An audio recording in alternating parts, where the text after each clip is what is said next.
18 ज़िलहज को हज़रत उस्मान गनी रज़ी अल्लाह ताला अन्हु का यौम में शहादत भी है। और आपको जो मकाम और मर्तबा सरकार ने अता फरमाया उसके भी क्या कहने। नबी पाक सल्लल्लाहु अलैहि वसल्लम की ज़ात पे हर शय हर चीज़ निछावर करने वाला। उलमा और मुहद्दिसीन ने लिखा है कई मकाम पे कई जगहों पर कसरत के साथ इस दुनिया में रह के हजरत उस्मान गनी रज़ी अल्लाह ताला अन्हु ने हुजूर से जन्नत को खरीदा है। हुजूर ने शायद फरमाया भी जन्नत का कौन तलबगार है, जो ये अमल कर देगा, यानी कुआं है सामने, हुजूर ने इशारा फरमाया कुआं ये मुसलमानों के लिए वक्फ कर दे, मैं जन्नत का तोहफा देता हूँ। ये फुला गुलाम आजाद कर दे, मैं जन्नत का तोहफा देता हूँ। कसरत के साथ दुनिया में रह के सरकार हजरत उस्मान गनी रज़ी अल्लाह ताला अन्हु ने सरकार से जन्नत को खरीदा है और हुजूर ने जन्नत का तोहफा मुजदा दिया है। और हुजूर ने इरशाद फरमाया कि जिब्रील हजरत उस्मान गनी रज़ी अल्लाह ताला अन्हु वो अजीम हस्ती हैं। हजरत अली करमल्लाहु ताला वजहुल करीम ने खुद सवाल किया, या रसूलल्लाह क़यामत के रोज़ सबसे पहले किससे हिसाब होगा? फरमाया सबसे पहले अबू बकर से सवाल होगा रज़ी अल्लाह अन्हु। फिर आका हुजूर ने फरमाया फिर उसके बाद फरूक आज़म का सवाल का हिसाब होगा। अर्ज की फिर उसके बाद, तो फिर उसके बाद फरमाया अली तेरा होगा। हैं? अब तरतीब के लिहाज से तीसरा नंबर उस्मान गनी का था, उस्मान बिन अफ़्फ़ान का था। तो अर्ज की या रसूलल्लाह उस्मान किधर गए? पहले जब भी होती है बात तो ये तरतीब की होती है। तो अब आपने अबू बकर के बाद फरूक आज़म के बाद मेरा नाम लिया तो उस्मान गनी।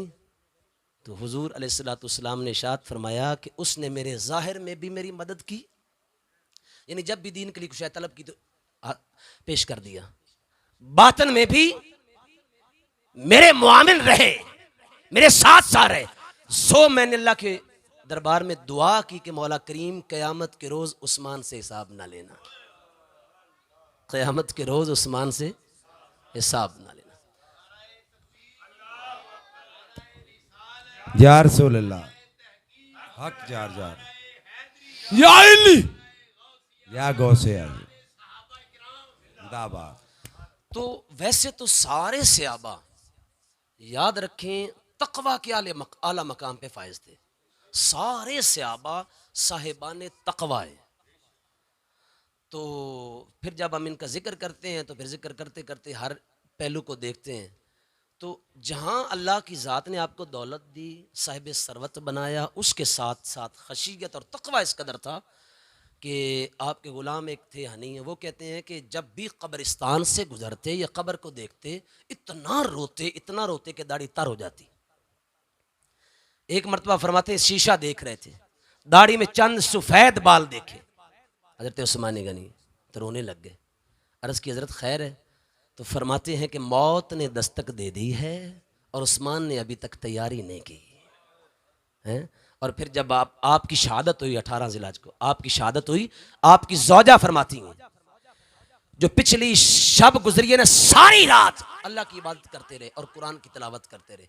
और फरमाते हैं कि आपकी ज़ौजा फरमाती हैं अल्लाह के फरमाती हैं कि आपने उसे कत्ल किया है, शहीद किया है जो एक एक रात में कुरान ख़त्म किया करते थे, सारी सारी रात अल्लाह की इबादत किया करते थे। अदब देखें कितना, अब देखें अदब कितना। तो अर्ज़ किया गया आपसे कि ये तो फरमाइए कि सरकार बड़े थे या आप बड़े हैं? सरकार बड़े थे या आप बड़े? ये सवाल हुआ। क्या सवाल हुआ? बोलें, सरकार बड़े थे या आप? अब वैसे तो सारे सहाबा रिज़वानुल्लाहि ताला अलैहिम अजमाइन, सारे सहाबा अदब के आला मकाम पे फायज थे। हुजूर से बड़ी शफ़क़त करना, बड़ी मोहब्बत करना, बड़ा प्यार करना। लेकिन हज़रत उस्मान गनी रज़ी अल्लाह ताला अन्हु से ये सवाल हुआ कि ए उस्मान ये तो बताइए कि सरकार बड़े थे या आप बड़े? आप फरमाते हैं हुवा अकबर मिन्नी, बड़े तो वही हैं मेरी सरकार। हुवा अकबर मिन्नी, बड़े तो वही मेरी सरकार हैं। वाना अक़दम फिल मिलाद, बस मैं पैदा पहले हो गया था। बस मैं पैदा पहले हो गया था। ये अदब था, ये मोहब्बत और ये प्यार था दोस्तान मोहतरम इनका। लिहाजा असहाबे पैगंबर की बाहमी मोहब्बत जो सरकार के साथ थी है और फिर आपस में थी, इसे बयान करना इस दौर में अज़हद ज़रूरी है। दुआ करें कि अल्लाह ताला हम सबको इन अजीम हस्तियों के नक्श कदम पर चलने की तौफीक दे और इनसे मोहब्बत और प्यार करने की तौफीक दे। बाखिर दावाना अनिल हम्दुलिल्लाह।